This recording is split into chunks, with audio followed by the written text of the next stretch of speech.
For the first time, Medicare has expanded its outpatient mental health. They've allowed family therapists, marriage therapists, and mental health counselors to get approved as Medicare approved providers, which is great. Vastly expanding. Before we only had psychiatrists, right? Psychiatrists, psychologists. It's very slim and it's really hard to get into them.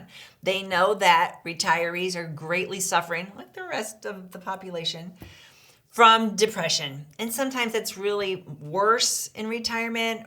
You might be widowed, you might have more of a financial struggle. There's a lot of things going on in retirement, isolation, and somebody needs somebody to talk to, right? So Medicare is expanding this. Now, I don't know how many they're going to approve in your area, but it's good news overall. Generally, it takes a while to ramp up for the marriage therapists and the family therapists, to get approved.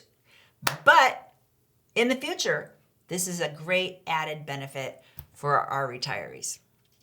Don't usually have a lot of good news, so I hope you enjoyed this one. If you don't subscribe, please consider hitting the subscribe button. You're going to learn a lot and get ready for retirement. If you like this video, you might really like this video. Check it out. And we'd appreciate if you subscribe to our channel so you never miss a great video. We put out one every week. Check in the description below this video for a link to our cheat sheet on Social Security and Medicare. And you can also give us a comment if you have a specific question. Always feel free to call us or email us at the Medicare Family.